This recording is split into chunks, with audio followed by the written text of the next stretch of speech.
Hello everyone. ये vision IAS का test paper 33 है और फुल लेंथ है टेस्ट पेपर 9। इसमें क्वेश्चन नंबर 40 तक हो गए थे।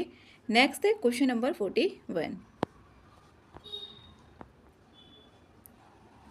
निम्नलिखित में से कौन सा अर्थशास्त्र के संदर्भ में बाह्य कारणों का सर्वोत्तम वर्णन करता है? इसमें करता है डी ऑप्शन। यह किसी आर्थिक गतिविधि का तृतीय पक्ष पर पड़ने वाला अनपेक्षित जो दुष्प्रभाव होता है वही बाह्य कारण होता है। तो डी आंसर इसमें करेक्ट है।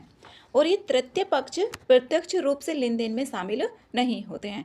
ये प्रभाव में सकारात्मक होंगे, जैसे शिक्षा से सामाजिक उत्पादकता में सुधार, या नकारात्मक, जैसे कि यहाँ पर लागत, जैसे प्रदूषण से सार्वजनिक स्वास्थ्य की हानि। ये हो सकते हैं, ये दोनों होंगे। इसमें आ सकता है नकारात्मक भी और ये सकारात्मक, दोनों ही होते हैं। तो डी आंसर इसमें करेक्ट है। नेक्स्ट है 42। इसमें कथन 1 दिया हुआ है और कथन 2, कोप 26 में प्रारंभ की गई वैश्विक मीथेन प्रतिज्ञा का लक्ष्य है वर्ष 2030 तक मीथेन उत्सर्जन को 2020 के स्तर से 30% तक कम करना है। इसमें यहाँ पर पहला ऑप्शन ठीक है। इसमें कोप 26 में यही बताया हुआ था 2030 तक जो मीथेन उत्सर्जन है, उसका मीथेन का एमिशन हो रहा है CH4 का, वो 2020 के स्तर, जैसे 2020 में 2020 का जो उसमें था उसका 30% तक कम करना है। तो पहला ऑप्शन ठीक है। दूसरा कथन है इसमें, मीथेन एक दीर्घकालिक जलवायु प्रदूषक है। मीथेन एक दीर्घकालिक जलवायु प्रदूषक नहीं होता है, ये यहाँ पर अल्पकालिक होता है, 10 से 12 वर्ष के लिए ये विद्यमान होता है, ये दीर्घकालिक नहीं है। और जो मीथेन का ग्लोबल वार्मिंग क्षमता होती है वो बहुत ज़्यादा होती है। यहाँ पर इसमें उच्च ग्लोबल वार्मिंग क्षमता GWP होती है, ये तो ठीक है यहाँ पर जो आगे दिया हुआ है, लेकिन इसमें दीर्घकालिक जलवायु प्रदूषक ये नहीं है। दूसरा कथन गलत है, पहला ठीक है और दूसरा गलत है। तो सी आंसर इसमें करेक्ट है। नेक्स्ट है 43। जलवाहक योजना के संदर्भ में, जो जलवाहक योजना है उसके बारे में यहाँ पर देखना है। ये जो शुरू की गई थी 15 दिसंबर 2024 में शुरू की गई है। अब यहाँ पर जो NW1 है वो गंगा नदी पर है, NW2 ब्रह्मपुत्र नदी, और यहाँ पर NW16 बराक नदी के माध्यम से लंबी दूरी के कार्गो के परिवहन को प्रोत्साहित करती है, और ये 2024 में शुरू की गई। ठीक है, पहला ऑप्शन। दूसरा ऑप्शन है, यह जल मार्गों के माध्यम से माल वाहन करते समय कुल परिचालन व्यय का 100% तक प्रतिपूर्ति प्रदान करती है। यहाँ पर ये गलत है, 100% प्रतिपूर्ति नहीं है, इसमें है 35%। तो इसी वजह से ये ऑप्शन गलत है। दूसरा ऑप्शन गलत है, पहला ठीक है। ए आंसर इसमें सही है और सही यहाँ पर पूछा हुआ है। नेक्स्ट है 44। हाल ही में सुर्खियों में रहा एक्सपीडिशन जो 72 है, इससे क्या संबंधित है? ये अंतर्राष्ट्रीय अंतरिक्ष स्टेशन ISS के लिए एक दीर्घकालिक चालक दल मिशन से है। ये सी आंसर इसमें करेक्ट है। और यहाँ पर इस मिशन में जो वैज्ञानिक होंगे अनुसंधान करेंगे, और स्टेशन का रखरखाव करने वाले जो अंतरिक्ष यात्री होंगे वो भी इसमें शामिल होंगे। तो सी आंसर इसमें करेक्ट है। नेक्स्ट है 45। हाल ही में मेघालय में चन्ना नाची नामक एक नई प्रजाति की पहचान की गई। यह प्रजाति इस क्षेत्र की समृद्ध जैव विविधता को दर्शाती है। यह प्रजाति निम्नलिखित में से किससे संबंधित है? ये जो प्रजाति है ये मछली से संबंधित है, ये मेघालय में मिली है, इसका नाम है चन्ना नाची। और इस तरीके से कई बार क्वेश्चन पूछे हुए हैं मछली से कि कौन सी इनमें से मछलियों की प्रजाति है। एक महेशेर, वो तो 2 बार उससे पूछा हुआ है। तो इसमें दूसरा ऑप्शन इसमें ठीक है, बी आंसर इसका करेक्ट है। जो नाची नाम है वो गारो भाषा से लिया गया है, जो स्थानीय जैव विविधता के साथ स्वदेशी संस्कृति के संबंध को दर्शाता है, और जो स्थानीय ज्ञान को वैज्ञानिक अनुसंधान और प्रजातियों की पहचान को एकत्रित करने के लिए महत्व भी दिया गया है। नेक्स्ट है 46। यक्षों के संदर्भ में निम्नलिखित कथनों पर विचार करना है। इसमें पहला कथन है कुछ परंपराओं। जब यहाँ पर कुछ वर्ड आ जाए तो कुछ तो जैसे कंप्लीट है, जैसे 100% है, तो उसमें से कुछ तो होगा ही ना सही, या कुछ गलत भी होगा। जब कुछ वर्ड आ जाए तो वो जो ऑप्शन होगा उसकी पॉसिबिलिटी होती है कि वो सही ऑप्शन है। कुछ परंपराओं में उर्वरता के देवता के रूप में उनकी उपासना की जाती है, पहला ऑप्शन ठीक है। जो कुछ ब्राह्मणवादी और बौद्ध ग्रंथों में उन्हें राक्षसी प्राणी माना गया है। कुछ क्षेत्रों में व्यापारियों और यात्रियों के देवताओं के रूप में उनकी उपासना उपासना मतलब पूजा की जाती थी। इसमें तीनों ऑप्शन सही हैं, तो सी आंसर इसमें करेक्ट है। नेक्स्ट है 47, ऋग्वैदिक काल के संदर्भ में निम्नलिखित कथनों पर विचार करना है और इसमें देखना है कितने कथन यहाँ पर सही हैं। पहला कथन है, उन्हें खेती के लिए विभिन्न ऋतुओं की जानकारी थी। जो भी ऋग्वैदिक काल में खेती की जाती थी उन लोगों को ऋतुओं के बारे में जानकारी थी। पहला ऑप्शन यहाँ पर ठीक है। और दूसरा ऑप्शन है, भूमि निजी संपत्ति का सबसे महत्वपूर्ण रूप थी। ये जो भूमि है वो उत्तर वैदिक काल में हो जाती है, ना कि ऋग्वैदिक काल में। ऋग्वैदिक काल में यहाँ पर जो गायें थी और दासियां थी वो महत्वपूर्ण थी, ना कि भूमि महत्वपूर्ण थी। तो दूसरा ऑप्शन इसमें गलत है। दूसरा ऑप्शन जिसमें भी आ रहा है वो कट हो जाएगा एलिमिनेशन मेथड से, तो डी आंसर इसमें करेक्ट हो गया। नेक्स्ट है 48, किन्हीं कारणों से यदि मधुमक्खियों की समष्टि में उल्लेखनीय गिरावट होती है, यहाँ पर जो मधुमक्खियाँ हैं उनमें गिरावट होती है तो उसके क्या परिणाम, उसका जो रिजल्ट होगा वो क्या होगा। पहला ऑप्शन है, अनेक फसलों का परागण नकारात्मक रूप से प्रभावित हो सकता है। जो अनेक फसलों का, जब मधुमक्खियाँ कम हो जाएंगी तो जो परागण होता है वो कम हो जाएगा, और जब परागण कम होगा तो फिर वहाँ पर पौधे कम उगेंगे तो कृषि फसल भी कम होगी। पहला ऑप्शन तो इसमें करेक्ट है। दूसरा ऑप्शन है, तितलियों और भृंगों जैसे अन्य परागणकों की समष्टि में तीव्र वृद्धि हो सकती है। इसमें यहाँ पर जब मधुमक्खियों की संख्या में कम हो जाएगी तो तितलियों और भृंगों की संख्या कैसे तीव्र होगी, तीव्र नहीं होगी, तो दूसरा ऑप्शन इसमें गलत है। अब इसमें देखते हैं कौन कौन से ऑप्शन कट हो रहे हैं। एक तो ये कट हो गया, एक ये कट हो गया, पहला तो है ही इसमें। इससे आहार के लिए मधुमक्खियों पर निर्भर प्रजातियों जैसे कुछ पक्षियों और स्तनधारियों की समष्टि में कमी होगी। अब जैसे कुछ जो प्रजातियां होती हैं, पक्षी होते हैं और स्तनधारी होते हैं, अब जो मधुमक्खियों को खाते थे तो उनकी संख्या जो होगी वो कम हो जाएगी। ये भी ठीक है। 1 और 3 यहाँ पर सी आंसर इसका करेक्ट है। नेक्स्ट है 49, हाल ही में सुर्खियों में रहने वाला जो फास्ट चेक है ये किससे संबंधित है। ये है यहाँ पर वनाग्नि को फैलने से रोकने के लिए जो अग्निरोधक के रूप में इस्तेमाल किया जाने वाला एक रासायनिक यौगिक है। बी आंसर इसमें करेक्ट है। जो भी अग्निरोधी है उसके रूप में इस्तेमाल की जाने वाली एक रासायनिक यौगिक होता है जो यहाँ पर फर्स्ट चेक होगा। बी आंसर इसका करेक्ट है। नेक्स्ट है यहाँ पर 50, आरबीआई द्वारा भारतीय रुपए INR में अंतर्राष्ट्रीय व्यापार निपटान पहल के संदर्भ में जो अंतर्राष्ट्रीय व्यापार निपटान है उसके बारे में यहाँ पर देखना है।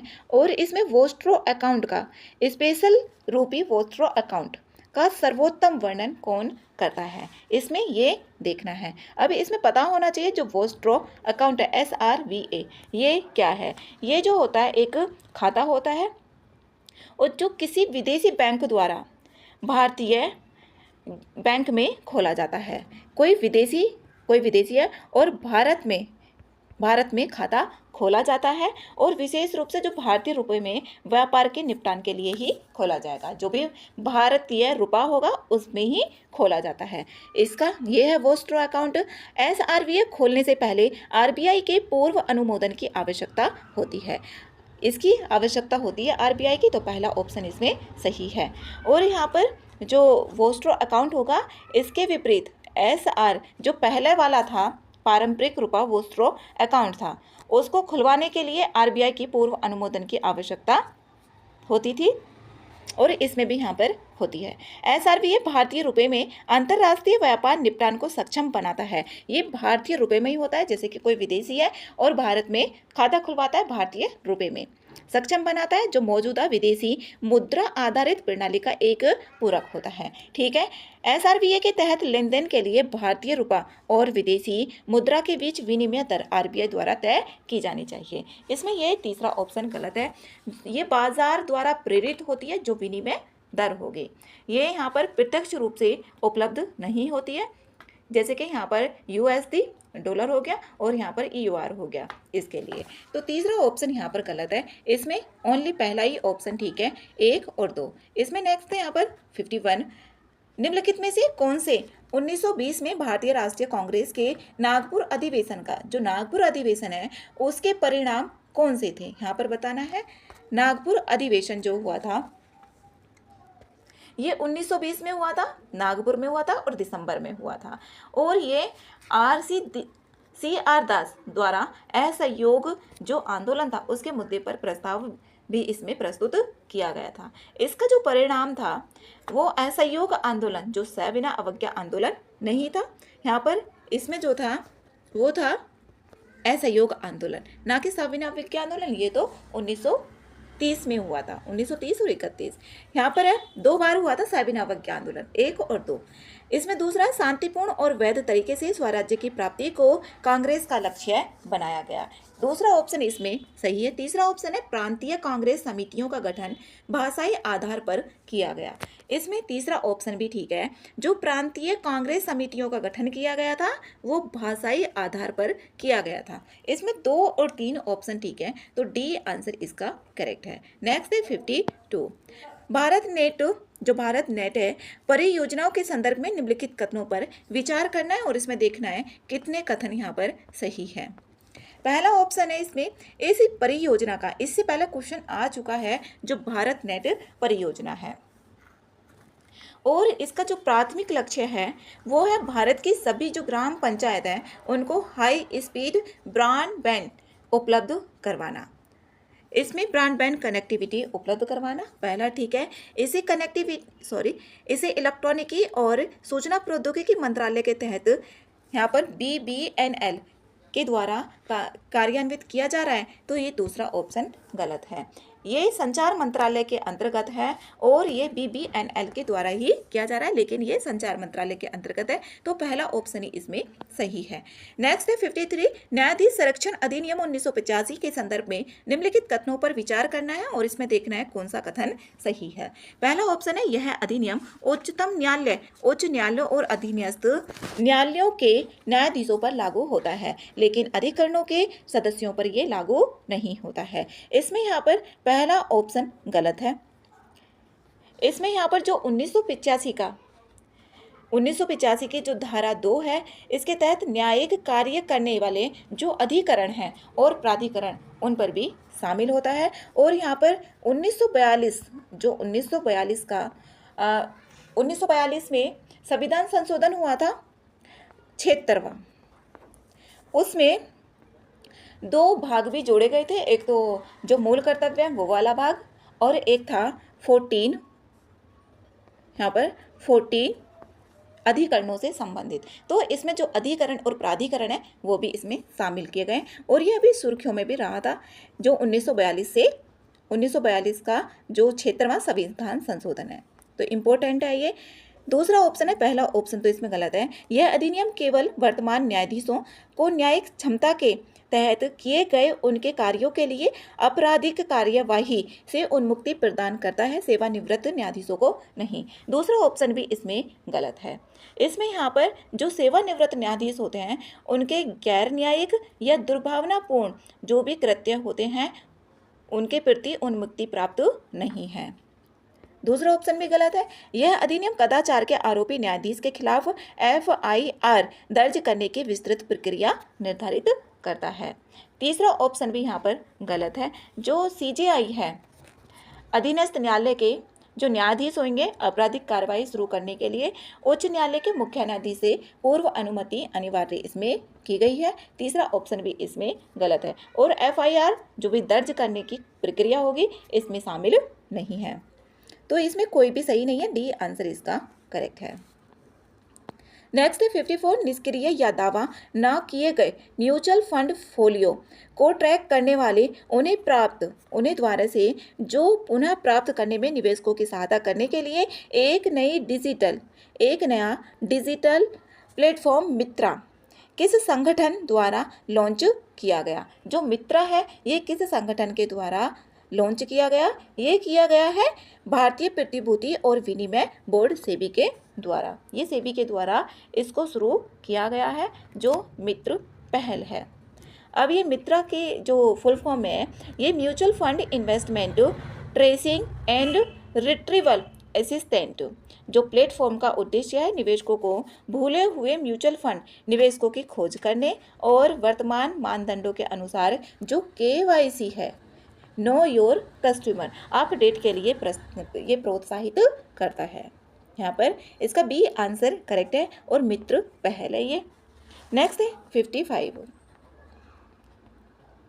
असहयोग आंदोलन के दौरान गठित संघों समूहों के संदर्भ में निम्नलिखित कथनों पर विचार करना है और इसमें देखना है कितने कथन यहाँ पर सही हैं। पहला है आंदोलन के खिलाफ व्यापारियों के एक वर्ग द्वारा असहयोग विरोधी संघ की स्थापना की गई। पहला ऑप्शन इसमें ठीक है, जो आंदोलन के खिलाफ व्यापारियों का एक वर्ग था, इसके विरोध में एक संघ की स्थापना की गई थी। दूसरा ऑप्शन है कार्यक्रम के विचारों का प्रचार प्रसार करने के लिए विदेशी वस्त्र बहिष्कार समिति का गठन किया गया था। ये जो किया गया है ना, यहाँ पर जो वस्त्र बहिष्कार समिति है, ये सविनय अवज्ञा आंदोलन 1929 में किया गया था और इसकी जो अध्यक्षता थी वो महात्मा गांधी जी के द्वारा की गई थी और इसका उद्देश्य जो विदेशी वस्त्र थे उनका बहिष्कार करना था इस समिति का। तो दूसरा ऑप्शन यहाँ पर गलत है, पहला ऑप्शन इसमें ठीक है। ये कार्यक्रम के विचारों का जो प्रचार प्रसार करने के लिए ये समिति थी, इसके लिए। नेक्स्ट 56, दोन घाटियाँ जैसे देहरादून किसके बीच स्थित हैं? ये शिवालिक और निम्न हिमालय और जो भी नदियों के द्वारा गाद लाई जाती है उसके द्वारा जो शिवालिक हिमालय बना है उसके बीच में दून घाटियां हैं, जैसे देहरादून है, पाटली दून है, इस तरीके से।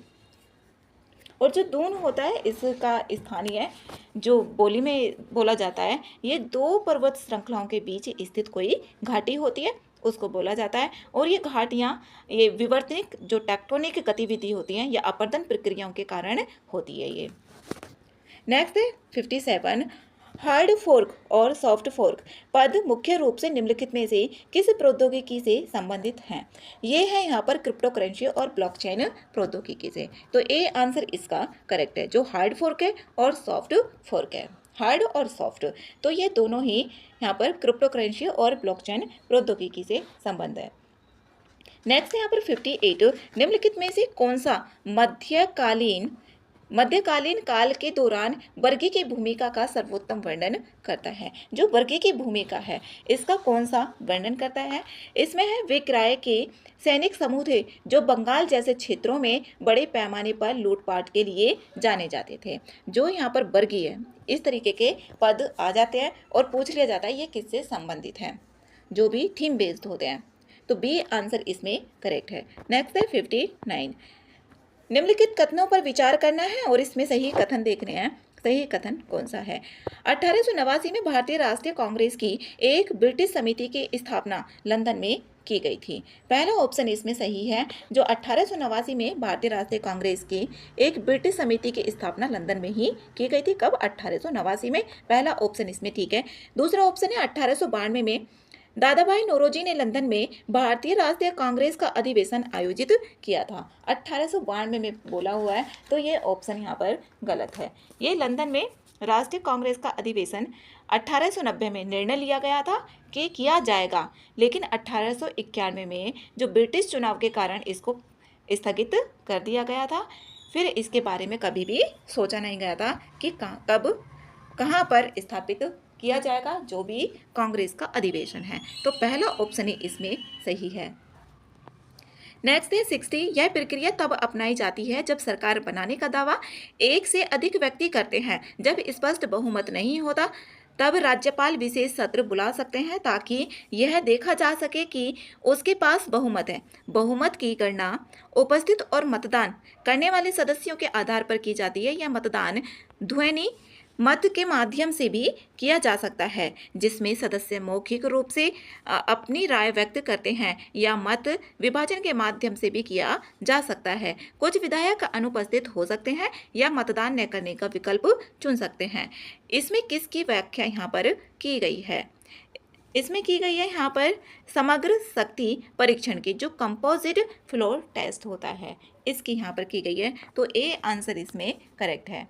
अब जो शक्ति परीक्षण जो फ्लोर टेस्ट है इसको विश्वास मत भी कहा जाता है, और ये जो परीक्षण है विधायी निकायों में आयोजित किया जाता है, जो भी विधायी निकाय होते हैं उसमें किया जाएगा।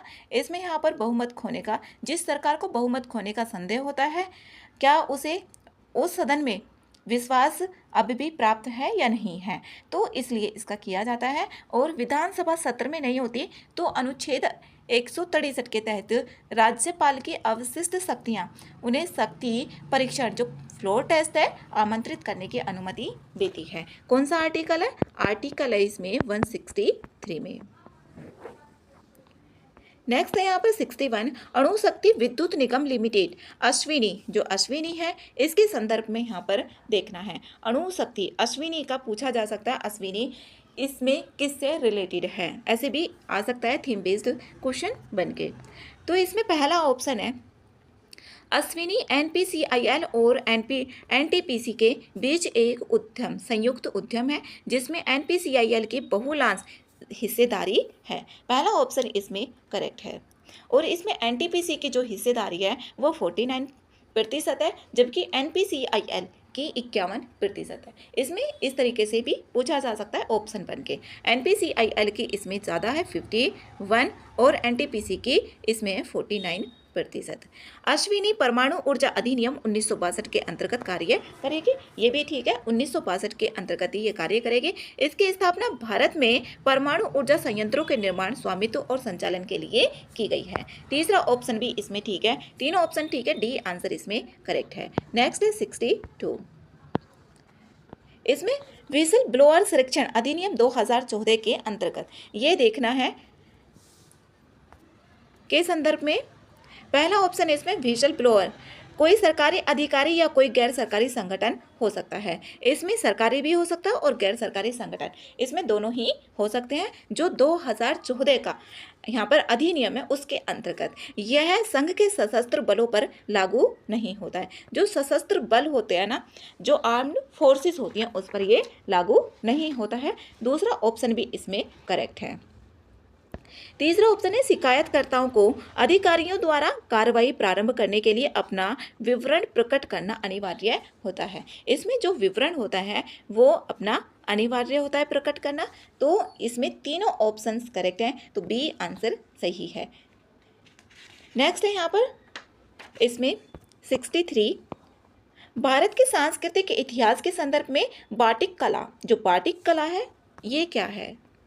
ये सांस्कृतिक इतिहास के संदर्भ में देखना है। बाटिक कला, बाटिक कला मोम का उपयोग करके कपड़े पर पैटर्न बनाए जाने वाली वस्त्र कला का एक ये प्रकार होता है। मोम का उपयोग करके किया जाता है इसमें जो बाटिक कला होती है। और जो बाटिक ये जो पारंपरिक प्रथाएं हैं उनके साथ इसको जोड़ा जाता है, जैसे कि यहाँ पर परिधान हो गया, घरेलू सजावट हो गई, और इसमें जो भी समारोह किए जाते हैं वस्त्रों पर, उसी तरीके से है ये वस्त्र पर रंग को बनाए रखना, उसमें जो भी कारीगरी की जाती है, रंग लगाया जाता है, वही है ये। बी आंसर इसका करेक्ट है। नेक्स्ट है 64, उद्देशिका में न्याय पद मुख्य रूप से निम्नलिखित में से किससे संबंधित है? जो न्याय पद है ये किससे संबंधित है? इस तरीके के क्वेश्चन आते हैं उद्देशिका में, जितने भी उसमें वर्ड है ना वहाँ से एक क्वेश्चन जरूरी आता है। तो इसमें ये वितरणात्मक, बी आंसर इसका करेक्ट है। जो वितरणात्मक ये होता है डिस्ट्रीब्यूटिव, जो न्याय है, न्याय मतलब सभी को मिलेगा, तो वितरणात्मक। अगर यहाँ पर जैसे ये हिंदी में टर्म दी हुई है तो कभी कभी होता है हिंदी में समझ में नहीं आती और इंग्लिश वाली समझ में आती है। जैसे डिस्ट्रीब्यूटिव है वो सबको बांटना, तो न्याय तो यही होता है। जैसे कि यहाँ पर समाज के भीतर संसाधन हो गए, अवसर हो गए, लाभ हो गए, उसका जो निष्पक्ष होगा, उसमें कोई पार्शलिटी नहीं होगी, उसके आवंटन से होता है ये, तो बी आंसर इसका सही है। नेक्स्ट है 65, उन्नत कंप्यूटिंग प्रौद्योगिकी के संदर्भ में निम्नलिखित कथनों पर विचार करना है। पहला ऑप्शन है क्लाउड कंप्यूटिंग उच्च गति से वास्तविक समय में डेटा प्रसंस्करण को सक्षम बनाती है। इसमें यहाँ पर जबकि जो एज कंप्यूटिंग है इसका उपयोग समय के प्रति गैर संवेदनशील डेटा के प्रसंस्करण के लिए किया जाता है। इसमें यहाँ पर इसमें ना उल्टा दे दिया, इसमें ये गलत है पहला ऑप्शन। जो क्लाउड कंप्यूटिंग है ये उच्च गति से वास्तविक समय में जो डेटा प्रसंस्करण है उसको सक्षम नहीं बनाती है, तो पहला ऑप्शन इसका गलत है। दूसरा ऑप्शन है क्लाउड कंप्यूटिंग दूरस्थ रूप से संचालित होती है और इसके लिए न्यूनतम इंटरनेट कनेक्टिविटी की आवश्यकता होती है, जबकि एज कंप्यूटिंग स्थिर इंटरनेट कनेक्शन पर निर्भर करती है। इसमें दूसरा ऑप्शन भी गलत है, दूसरा ऑप्शन भी इसमें गलत है। अब जैसे यहाँ पर क्लाउड कंप्यूटिंग और जो एज कंप्यूटिंग है, इसमें यहाँ पर देखें, इधर है क्लाउड कंप्यूटिंग और इधर है यहाँ पर एज कंप्यूटिंग। अब जो क्लाउड कंप्यूटिंग है ये डायनामिक कार्यभार होगा इसमें, और इधर जो होता है ये जो बड़े डेटा सेट होते हैं जिन्हें क्लाउडर पर भेजना बहुत महंगा होता है, जो एज कंप्यूटिंग होगा। इसमें वास्तविक समय में डेटा प्रसंस्करण होता है और ये दूरस्थ रूप से संचालित होता है। न्यूनतम इंटरनेट कनेक्टिविटी की इसमें आवश्यकता होती है। इसमें ये भी ऑप्शन इसका गलत है। तीसरा ऑप्शन है क्लाउड कंप्यूटिंग कठोर विनियामक अनुपालन के साथ अत्यंत संवेदनशील डेटा को संभालने के लिए आदर्श प्रौद्योगिकी होती है। इसमें ना उल्टे ही दे दिए हैं ये अपोजिट करके, अगर ये अपोजिट करके दिया होता तो ठीक होता, तो डी आंसर इसमें करेक्ट है। नेक्स्ट है 66। इसमें 66 जैसे कि विजयनगर साम्राज्य है, इससे हमेशा एक क्वेश्चन या दो क्वेश्चन, कभी कभी तो 3 क्वेश्चन भी आए हुए हैं विजयनगर साम्राज्य, क्योंकि उस टाइम पे पैरेलल था बहमनी साम्राज्य भी, तो उससे भी यहाँ पर आते ही है। विजयनगर साम्राज्य के दौरान निम्नलिखित उद्योगों में से कौन से विकसित हुए थे? यहाँ पर है पहला ऑप्शन गुड़ और चीनी, वस्त्र भी, चमड़ा, तेल प्रेसिंग और नमक बनाना। इसमें यहाँ पर सभी ऑप्शन सही हैं, पांचों के पांचों, डी आंसर इसका करेक्ट है। इसमें नेक्स्ट है 67।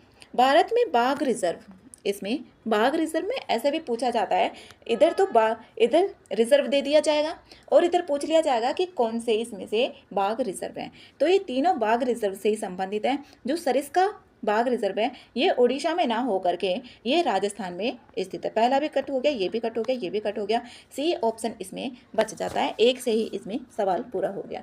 नेक्स्ट है 68। अनुच्छेद जो 323A और 323B, ये जो भाग है ये 76वां जो 1976 में 42वां संविधान संशोधन भाग 14A इसमें जोड़ा हुआ था। इसमें देखना है कौन से कथन सही हैं। इसमें पहला ऑप्शन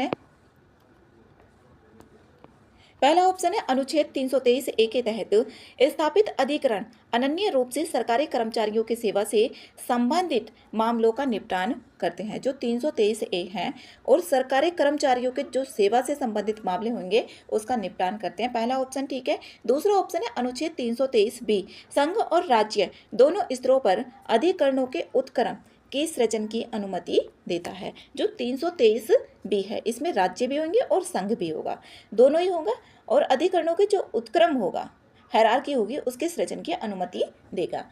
अब तीसरा ऑप्शन है अनुच्छेद 323A के तहत अधिकरण केवल संसद द्वारा, जो 323A है उसमें तो संसद द्वारा, और 323 जो होगा उसमें संसद और राज्य विधानसभा दोनों के द्वारा स्थापित किए जाएंगे। इसमें तो ये 323 में केवल संसद ही है, और 323 जो भी होगा उसमें दोनों होंगे। तो इसमें तीनों ऑप्शन करेक्ट हैं, इसका आंसर है डी। नेक्स्ट है 69। विश्व व्यापार संगठन, ये भी इंपॉर्टेंट है, यहाँ से भी क्वेश्चन पूछे ही जाते हैं। इसमें है WTO का पहला स्तरीय सम्मेलन 1996 में सिंगापुर में आयोजित किया गया था। ये पहला ऑप्शन यहाँ पर ठीक है। 1996 में ये सिंगापुर में ही किया गया था। और जो विश्व व्यापार संगठन है इसमें 1995 में जो प्रशुल्क शुल्क और व्यापार पर समझौते जो गेट है उसके उत्तरवर्ती के रूप में स्थापित किया गया था। पहले इसका जो नाम था ना वो गेट था, फिर इसको 1995 में 1995 में इसका नाम रख दिया गया WTO। पहला ऑप्शन यहाँ पर करेक्ट है। दूसरा ऑप्शन है भारत में अभी तक कोई WTO मंत्री स्तरीय सम्मेलन आयोजित नहीं की गई है। दूसरा ऑप्शन भी ये ठीक है, भारत में ये कभी नहीं की गई है और ये प्रत्येक 2 वर्ष में इसे आयोजित किया जाता है और विभिन्न जो सदस्य देश होंगे इसकी अलग अलग मेजबानी करते हैं। तीसरा ऑप्शन है व्यापार सुविधा समझौता जो TFA है 2013 में बाली मंत्री स्तरीय सम्मेलन का एक प्रमुख परिणाम था। इसमें तीनों ऑप्शन ठीक है, तो सी आंसर इसका करेक्ट है। नेक्स्ट है 70। सुकन्या समृद्धि योजना के संदर्भ में इसमें देखना है कौन सा कथन सही नहीं है। अभिभावक बालिका के जन्म के तत्काल बाद से लेकर उसके 18 वर्ष की आयु तक खाता खोल सकते हैं। इसमें यहाँ पर इसको जो शुरू किया गया था 2 जनवरी 2015 को बेटी बचाओ बेटी पढ़ाओ अभियान के रूप में ये योजना शुरू की गई थी और यहाँ पर इसको 22 जनवरी 2025 को इसके पूरे 10 वर्ष भी हो गए हैं। इसमें यहाँ पर जो सुकन्या समृद्धि योजना है, इसमें जो अभिभावक होगा उसके जन्म के जो बिल्कुल बाद में, जन्म के तत्काल बाद ये 10 वर्ष तक है, ना कि 18 वर्ष तक। तो इसमें यहाँ पर पहला ऑप्शन ही गलत है, तो ए आंसर इसका सही है। नेक्स्ट 71 निम्नलिखित में से कौन सा हाल ही में बुजुर्गों के लिए आयोग बनाने वाला प्रथम भारतीय राज्य बन गया है? जो बुजुर्गों के लिए आयोग बनाने वाला कौन सा राज्य इसमें बना है? ये बना है यहाँ पर केरल, डी आंसर इसमें करेक्ट है। नेक्स्ट है 72 भक्ति आंदोलन के निम्नलिखित संतों को सही कालानुक्रमिक में देखना है, इसमें किसका कार्यकाल कब था? इसमें यहाँ पर देखें, जैसे कि भक्ति काल में वल्लभ यहाँ पर 478 से 478, यहाँ पर वल्लभाचार्य 1478 से 1530 में थे, ये 1530 में है। फिर यहाँ पर उसके बाद सूरदास का देखें, सूरदास जो सूरदास जी हैं इनका 16वीं शताब्दी, यहाँ पर 16वीं शताब्दी से माना जाता है इनका। और ज्ञान देश हैं, ज्ञान देश इनका 13वीं शताब्दी से माना जाता है, 13वीं शताब्दी। और जो बसवन्ना है, बसवन्ना इनका 1131 से 1196 से माना जाता है। तो चौथा यहाँ पर 4 आ रहा है, तो 4 इसी में आ रहा है, सी में, तो सी आंसर इसमें करेक्ट है। इस तरीके के सवाल पहले पूछे हुए भी हैं।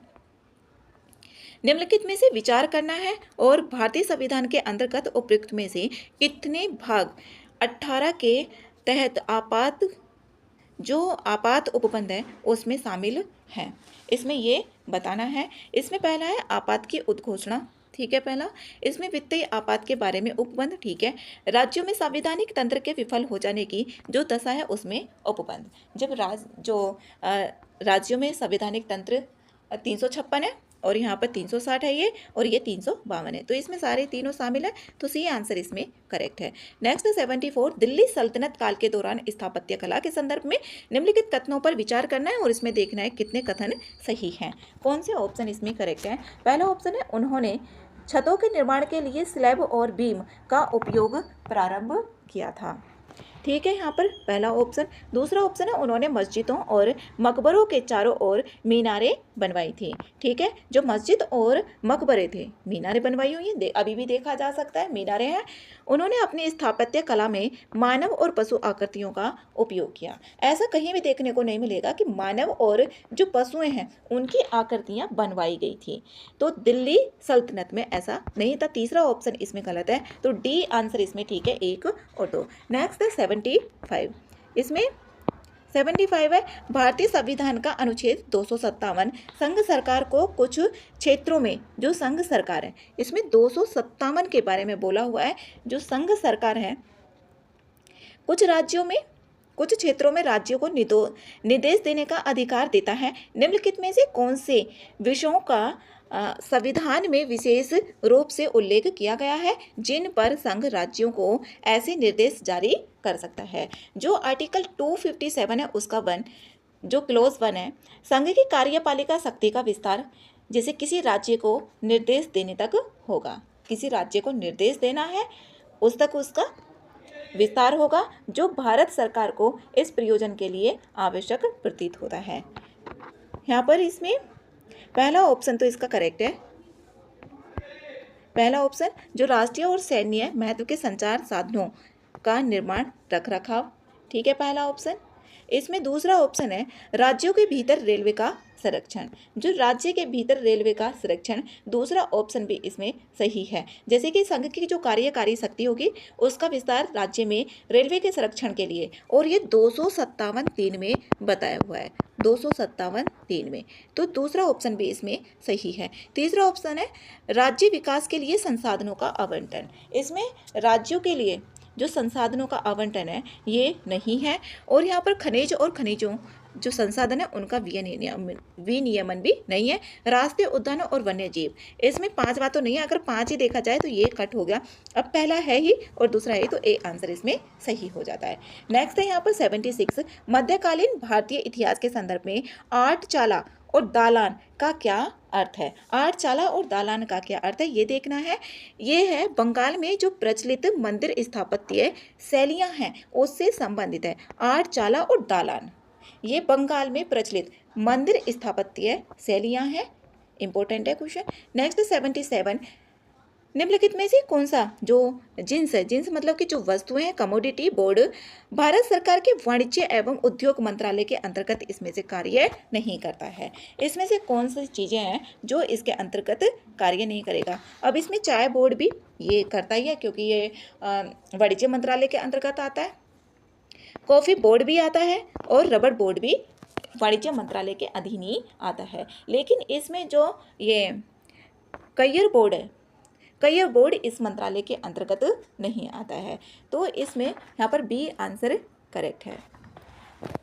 यहाँ पर ये जो होता है ये आता है संसद द्वारा पारित एक अधिनियम जो कय्यर उद्योग है, अधिनियम 1953 का, यहाँ पर भारत सरकार के 1954, और ये जो MSME मंत्रालय उसके अधीन कार्य करता है ये कय्यर बोर्ड।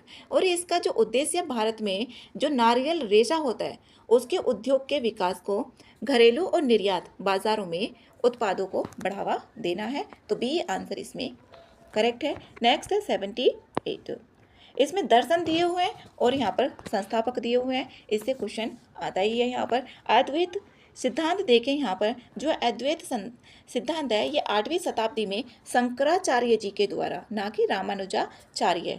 ये इन्फिनिटी एक सिद्धांत था, ये क्वेश्चन आया हुआ भी है, तो रामानुजाचार्य से वो रिलेटेड था, ना कि अद्वैत सिद्धांत। अद्वैत सिद्धांत 8वीं शताब्दी की शुरुआत में ही आदि जो शंकराचार्य है उनसे रिलेटेड है। दूसरा है द्वैतवाद, जो द्वैतवाद है ये 13वीं शताब्दी में आया था और ये माधवाचार्य के द्वारा है जो द्वैतवाद है। और विशिष्ट रामानुजाचार्य जो विशिष्ट थे, ऐसे ध्यान भी रखा जा सकता है इसमें, जो विशिष्ट है वो रामानुजाचार्य थे और जो द्वैतवाद है वो माधवाचार्य थे। अद्वैत ये शंकराचार्य, तो इसमें से कोई भी इसमें सही नहीं है, तो डी आंसर इसमें सही है। नेक्स्ट है 79, भारत के प्रमुख भूगर्भीय क्रमों के संदर्भ में निम्नलिखित कथनों पर विचार करना है और इसमें देखना है कौन से कथन सही हैं। आर्कियन शैलक्रम प्रायद्वीपीय भारत के लगभग 2/3 भाग पर फैला हुआ है। इसमें पहला ऑप्शन ठीक है, जो आर्कियन क्रम के यहाँ पर चट्टानें हैं उसके बारे में बताया हुआ है, ये 2/3 भाग पर ये फैला हुआ है भौगोलिक दृष्टि से देखा जाए तो। धारवाड़ शैलक्रम बिखरे हुए क्षेत्रों में पाया जाता है, उत्तर में अरावली पर्वतमाला तक फैला हुआ है। दूसरा इसमें ये ठीक है, ये अरावली पर्वत तक फैला हुआ है। तीसरा ऑप्शन है कुडप्पा तंत्र मुख्यतः अपने लाल बलुआ पत्थरों के लिए प्रख्यात है।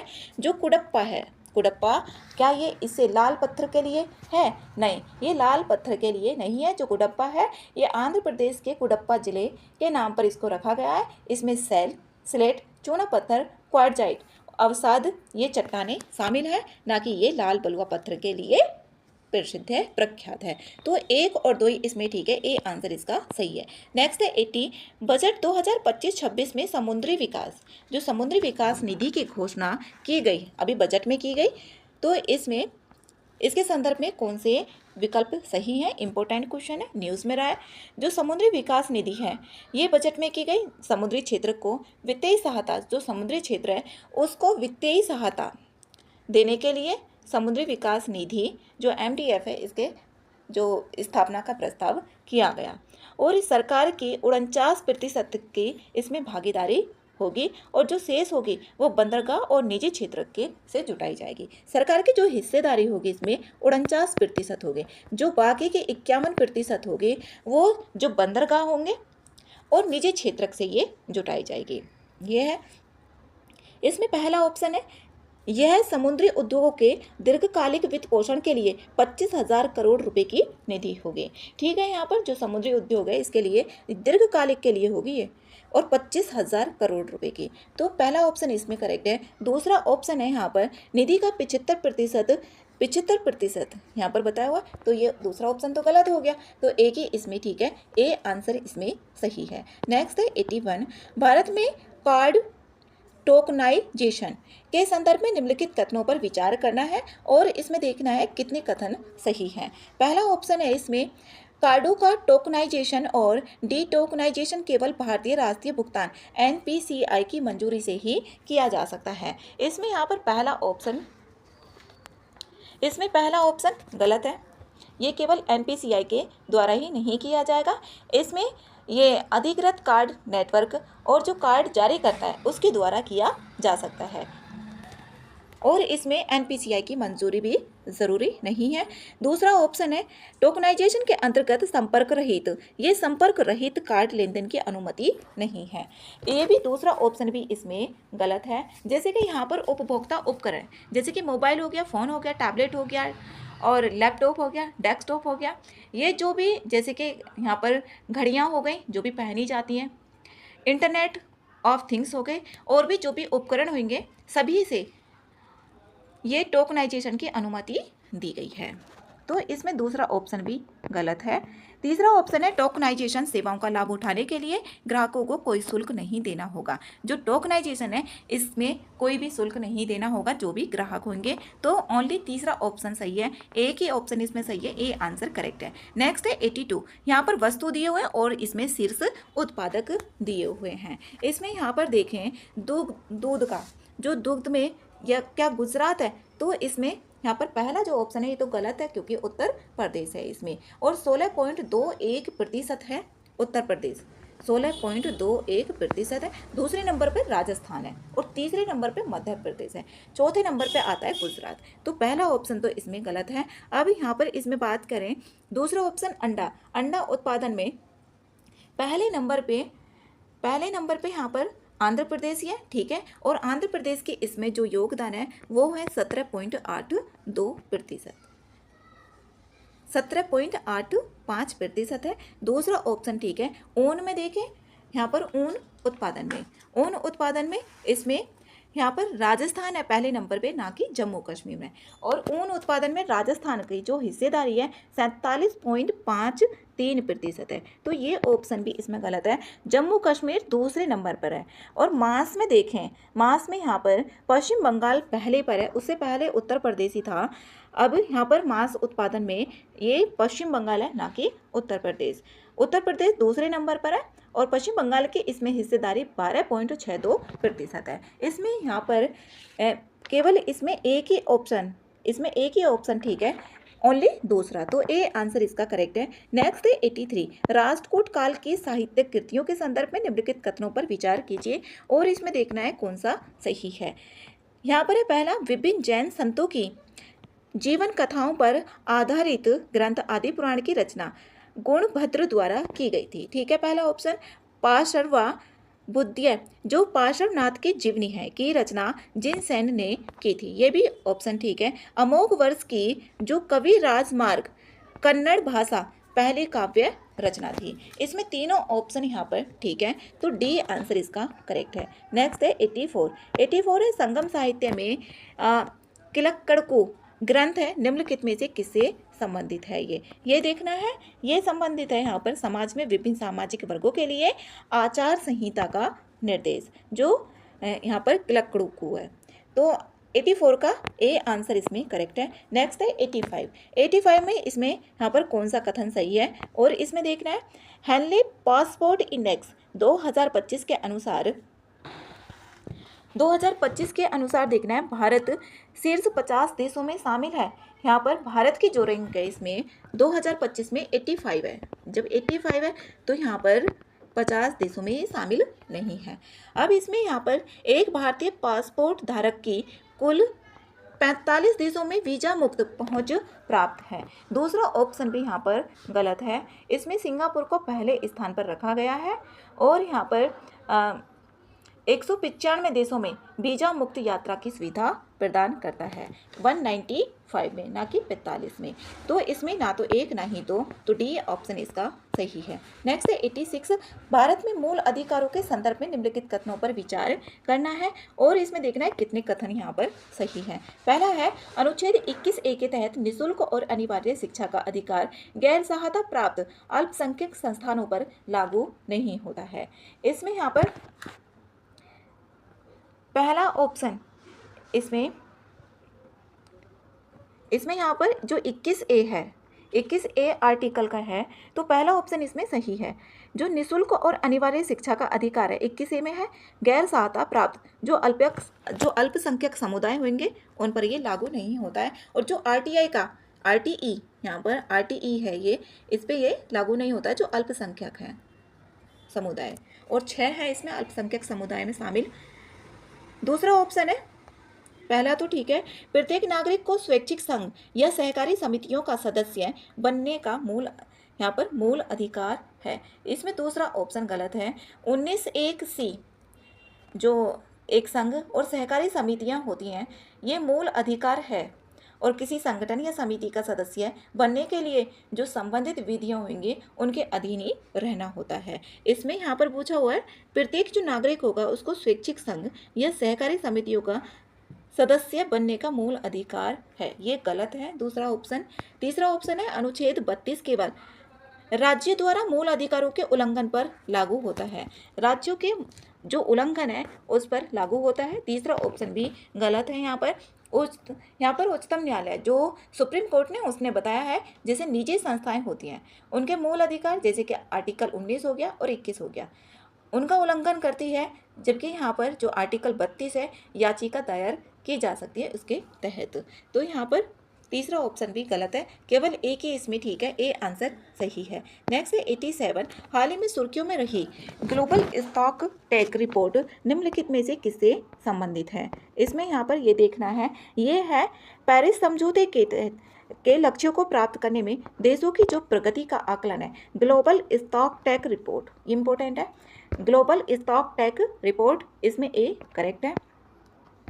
नेक्स्ट है 88, निम्नलिखित में से कौन सा एक मोलस्क या समुद्री अर्चिन के खोल को तोड़ने के लिए कंकड़ का उपकरण की तरह उपयोग करता है। इसमें है यहाँ पर समुद्री उद्बलाव करता है, बी आंसर इसमें करेक्ट है। जो भी यहाँ पर खोल होगा उसका उपकरण का जो कंकड़ का उपकरण करेगा समुद्री उद्बलाव करता है। नेक्स्ट है 89, लोबिया, जो लोबिया है उसकी विशेषताओं के संदर्भ में यहाँ पर देखना है कितने कथन यहाँ पर सही हैं। यह एक लघु अवधि की फसल है जो जल्द ही पक जाती है, जिससे यह बहुफसल प्रणालियों के लिए उपयुक्त होती है। इसमें पहला ऑप्शन ये ठीक है। दूसरा ऑप्शन है लोबिया वायुमंडलीय नाइट्रोजन का स्थिरीकरण कर सकता है और मृदा, ये ठीक है दूसरा ऑप्शन। नाइजीरिया विश्व में लोबिया का सबसे बड़ा उत्पादक है, नाइजीरिया ये सबसे बड़ा उत्पादक भी है, तीसरा ऑप्शन भी यहाँ पर ठीक है। और ये वैश्विक उत्पादन का 45% हिस्सा उत्पादित करता है नाइजीरिया, और FAO के अनुसार है ये आंकड़ा जो 45% है। नेक्स्ट है 90 में है इकोमार्क प्रमाणन के संदर्भ में इस पे विचार करना है और इसमें कथन देखने कौन से सही हैं। पहला है, यह उपभोक्ताओं को पर्यावरण अनुकूल उत्पादों की पहचान करने में मदद करता है। जो पर्यावरण उत्पाद होंगे और वो पर्यावरण के अनुकूल है उनकी पहचान करने में हेल्प करेगा। यह केवल उन उत्पादों को दिया जाता है जो 100% जैव निम्नीकरणीय है। ऐसा कुछ भी नहीं है कि 100% जैव निम्नीकरणीय है, उनको नहीं दिया जाता। यहाँ पर दूसरा ऑप्शन तो गलत है। तीसरा ऑप्शन है यहाँ पर आवेदन प्रक्रिया का प्रबंधन केंद्रीय प्रदूषण नियंत्रण बोर्ड CPCB के द्वारा किया जाता है। इसमें तीसरा ऑप्शन ठीक है, ये CPCB जो मानक ब्यूरो है BIS और गुणवत्ता नियंत्रण आदेश के तहत किया जाएगा। तीसरा ऑप्शन ठीक है। चौथा ऑप्शन है यह जारी होने की तारीख से 5 साल के लिए वैध होता है। यहाँ पर चौथा ऑप्शन भी गलत है। ये 5 साल के लिए नहीं जबकि 3 साल के लिए वैध होता है, जो इको मार्क प्रमाणन होता है। तो इसमें 1 और 3 ही ठीक है। ए आंसर इसका करेक्ट है। नेक्स्ट 91, कृमि शोधन प्रौद्योगिकी के संदर्भ में निम्नलिखित कथनों पर विचार करना है। जो कृमि शोधन प्रौद्योगिकी है इसके बारे में यहाँ पर देखना है और इसमें कितने कथन सही हैं वो भी देखना है। इसमें पहला है जो कृमि शोधन प्रौद्योगिकी है यह अपशिष्ट जल शोधन के लिए प्रयुक्त एक प्रकृति आधारित समाधान होता है। और राजस्थान के जयपुर के पास स्थित जो आंधी गांव है वहाँ पर इस प्रौद्योगिकी को सुर्खियों में रही है ये प्रौद्योगिकी। तो उसी में इसी से रिलेटेड यहाँ पर क्वेश्चन है। यह एक प्रकृति आधारित अपशिष्ट जल उपचार विधि है जो केंचुओं और सूक्ष्म जीवों की गतिविधि पर निर्भर करता है। इसमें पहला ऑप्शन ठीक है। कृमि वही होता है जो केंचुओं से और सूक्ष्म जीव होते हैं मिट्टी में, उससे रिलेटेड। और जो अपशिष्ट जल उपचार है उसके लिए ये कृमि शोधन के तहत अवायवीय दशाओं में जैविक अपशिष्ट के प्रभावी ढंग से विघटन का कार्य होता है। दूसरा ऑप्शन इसमें गलत है। यहाँ पर जैसे कि कुछ पारंपरिक जो अवायवीय उपचार होते हैं उन तकनीकों के विपरीत कृमि शोधन वायवीय दशाओं में बेहतर रूप से कार्य करते हैं, ना कि अवायवीय में। तो दूसरा ऑप्शन इसमें गलत है। अब दूसरा ऑप्शन देखते हैं किस किस में इसी से ही निकल रहा है यहाँ पर आंसर। तो बी आंसर इसका सही है। ये सीवेज के साथ साथ कृषि औद्योगिक अपशिष्ट जल के उपचार के लिए भी उपयुक्त होता है। यहाँ पर बी आंसर इसका करेक्ट है। नेक्स्ट 92, भारत के कुनो राष्ट्रीय उद्यान, जो कुनो राष्ट्रीय उद्यान है ये है मध्य प्रदेश में स्थित है जो कुनो राष्ट्रीय उद्यान है। इसमें यहाँ पर पहला ऑप्शन है यह हाल ही में गिर राष्ट्रीय उद्यान से एशियाई शेरों, जो एशियाई शेर हैं उनके सफल स्थानांतरण के कारण चर्चा में था। पहला ऑप्शन गलत है। ये जो गिर राष्ट्रीय उद्यान है वो गुजरात में स्थित है और यहाँ पर कुनो में स्थानांतरित करने का प्रस्ताव लाया गया था। कहाँ से? गुजरात से एशियाई शेरों को कुनो में स्थानांतरित करने के लिए। लेकिन जो राजनीतिक और पारिस्थितिक के कारण है उनके चलते हुए इसको लागू नहीं किया गया। यह 2 जिलों में फैला हुआ है। ठीक है, दूसरा ऑप्शन ये 2 जिलों में फैला हुआ है जो कुनो राष्ट्रीय उद्यान है। यहाँ पर तीसरा ऑप्शन है इसे यूनेस्को के विश्व विरासत स्थल में दर्जा प्राप्त है। इसमें तीसरा ऑप्शन सही नहीं है। इसको विश्व विरासत का दर्जा प्राप्त नहीं है और ये 2 जिलों में फैला हुआ है। कौन कौन से जिले हैं? श्योपुर जिला और मुरैना जिला मध्य प्रदेश के। तो एक ही ऑप्शन इसमें ठीक है, तो ए आंसर ठीक है, यही ठीक था ओनली। नेक्स्ट 93, औपनिवेशिक भारत के दौरान कर्नाटक क्षेत्र में शामिल था। औपनिवेशिक भारत जब ब्रिटिश थे उसके दौरान है यहाँ पर। तो इसमें कौन कौन शामिल था? कोरोमंडल तट और उसका जो प्रस्थ प्रदेश है ये शामिल था। बी आंसर इसमें करेक्ट है। नेक्स्ट है 94 में है भारत में संघ और राज्यों के बीच शक्तियों के वितरण के संदर्भ में देखना है और इसमें सही कथन देखने हैं। संसद कानून द्वारा किसी राज्य या कई राज्यों को संघ सूची में किसी विषय पर कानून बनाने की अनुमति दे सकती है। इसमें अनुमति दे सकती है लेकिन केवल संबंधित राज्यों की पूर्व सहमति से। यहाँ पर जो आर्टिकल 252 है उसमें संसद को राज्य सूची के विषयों पर विधि निर्माण की अनुमति देता है।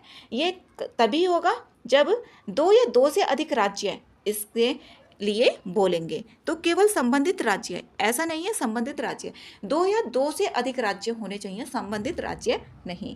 तो इसमें पहला ऑप्शन यहाँ पर गलत है। दूसरा ऑप्शन है संघ सरकार संबंधित राज्य की सहमति से या उसके बिना किसी राज्य सरकार को अपनी कार्यकारी शक्तियाँ सौंप सकती है।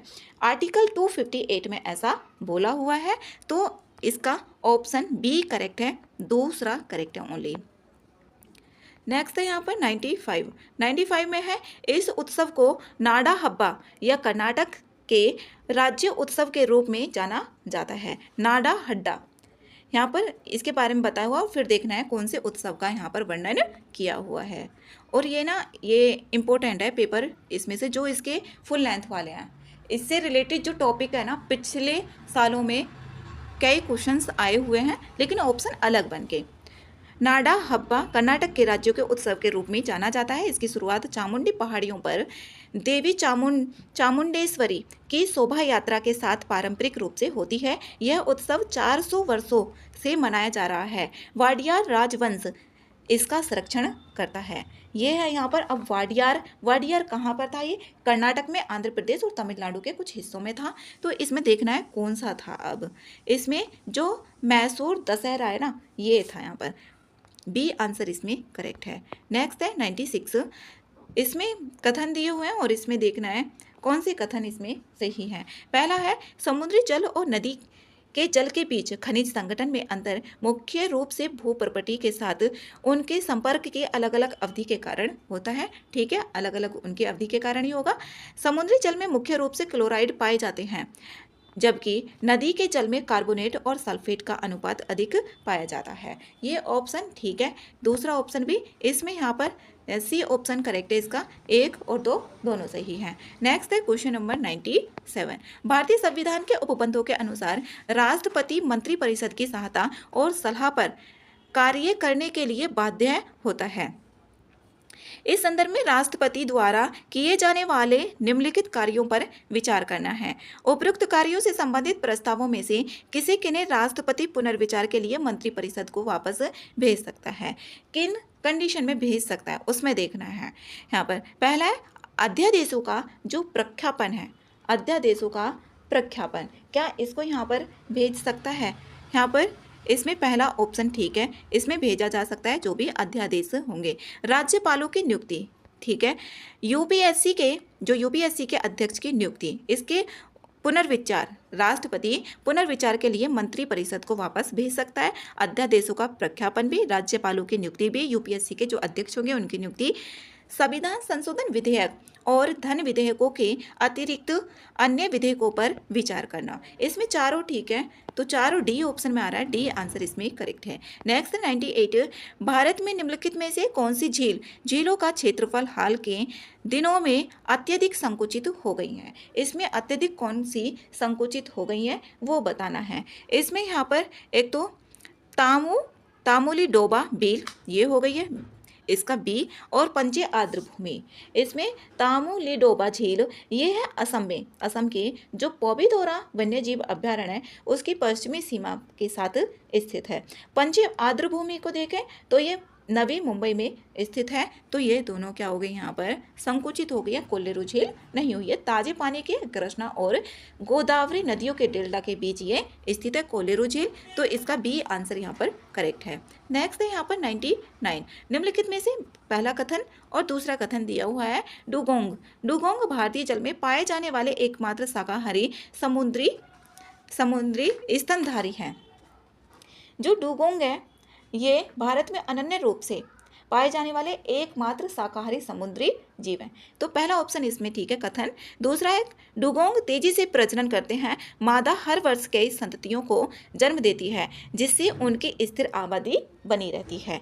इसमें यहाँ पर दूसरा ऑप्शन गलत है। यहाँ पर जो डुगोंग है तेजी से प्रजनन नहीं करते हैं और ये जो सभी समुद्री स्तनधारियाँ हैं उनकी प्रजनन दर उनमें से सबसे कम होती है। इसकी 14 महीने की लंबी गर्भधारण अवधि होती है। इससे भी पूछा जा सकता है, जैसे हाथी का पूछा गया था, हाथी से रिलेटेड पूछा गया था। इसमें यहाँ पर जो मादा डुगोंग हो गई 3 से 7 वर्षों में केवल एक संतति को जन्म देती है और 14 महीने की इसकी गर्भधारण अवधि होगी। तो इसका कथन 2 तो इसमें गलत है, पहला कथन ठीक है। तो पहला कथन सही और दूसरा गलत, सी आंसर इसमें सही है। नेक्स्ट है 100। प्रधानमंत्री किसान ऊर्जा सुरक्षा एवं उत्थान महाअभियान जो पीएम कुसुम योजना है, पीएम कुसुम योजना से 2023 या 24 में सवाल आया हुआ है। इसका उद्देश्य किसानों को सौर ऊर्जा आधारित सिंचाई प्रणाली उपलब्ध कराना और डीजल यहाँ पर तथा डीजल और विद्युत आधारित पंपों पर उनकी निर्भरता को कम करना। इसमें डीजल का नहीं बताया, इसमें डीजल और विद्युत आधारित जो पंप होंगे और सौर ऊर्जा आधारित पंप से प्रतिस्थापित करना है। और ये जो योजना है 2022 तक यहाँ पर 30,800 मेगावाट की वृद्धि भी करना है। इसमें यहाँ पर पहला कथन तो सही है। दूसरा कथन है यह योजना पूर्णतः केंद्र सरकार द्वारा वित्त पोषित है। ये जो योजना है पूरी तरीके से केंद्र सरकार के द्वारा नहीं है, जबकि ये यहाँ पर केंद्र सरकार और राज्य सरकारों के और किसानों के बीच सब्सिडी साझाकरण पर आधारित है। तो दूसरा ऑप्शन इसमें गलत है। कृषि और किसान कल्याण मंत्रालय इस योजना के क्रियान्वयन, यहाँ पर तीसरा ऑप्शन भी गलत है क्योंकि सौर ऊर्जा से रिलेटेड है तो नवीकरणीय मंत्रालय होगा, तो इसमें ये भी गलत है। तो एक ही ऑप्शन इसमें ठीक है, ए आंसर इसका सही है।